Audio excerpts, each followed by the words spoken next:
Chers amis, chers auditeurs, bonjour, Monique Nakache à l'antenne pour Paris Culture et Spectacle.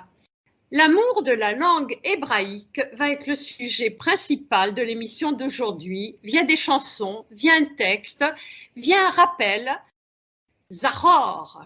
Et nous allons tout de suite accueillir Phil Ben. Bonjour Phil. Bonjour Monique.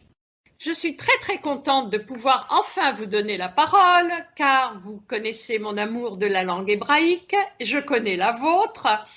Et avant tout, je dois rappeler que cette émission est à la mémoire de Serge Friedman, dont vous êtes un petit peu le transmetteur de l'apprentissage de la langue hébraïque.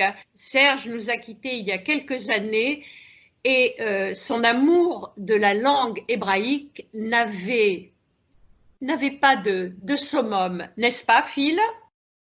Tout à fait. Serge, on peut dire, est le précurseur de l'enseignement de l'hébreu moderne. Je ne parle pas de l'hébreu biblique, qui a été enseigné depuis très longtemps aux langues zo, par exemple, mais de l'hébreu comme langue vivante moderne, où il a enseigné à l'Ort comme professeur, et c'est lui vraiment qui a été l'initiateur de l'hébreu et qui a produit une quantité incroyable de documents, de compilations de textes, etc., dans le but d'aider les débutants ou les gens qui se préparaient à faire leur alia.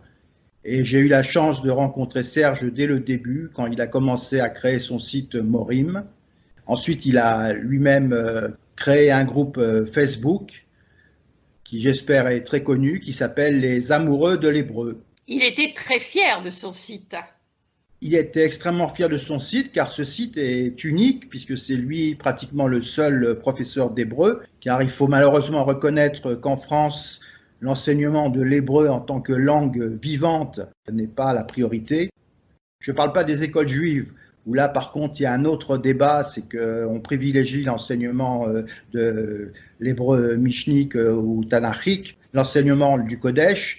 Donc les gens qui sont allés dans les écoles juives ont des bonnes bases, mais ne sont pas très capables de parler, disons, couramment, et ce n'est pas vraiment le but de l'école juive. Phil, par contre, j'ai mes deux réserves, car mon amour de la langue hébraïque, j'avoue le devoir à deux de mes enseignants, deux de mes professeurs d'hébreu que j'ai eu, un à Vauclin, Haïm Hutner, qui, s'il m'écoute aujourd'hui, doit être très content, et je lui dis Toda Haïm, l'école Maché Lamat Imecha, et Reuven HaKohen, qui était enseignant au centre communautaire, Zichrono Livracha, qui avait un amour mais incommensurable de la langue hébraïque. Et justement, pour moi, ce sont trois piliers. Haïm, que j'ai connu en premier, Reuven et Serge, que j'ai fait passer 2 fois dans mon émission. Et ces 3 personnes et ont toujours pour Haïm, Admea ve'esrim shana ou Admea kmo esrim im zematim lo, ont su transmettre l'amour de la langue hébraïque comme le préconisait Eliezer Ben Yehuda, dont nous parlerons tout à l'heure.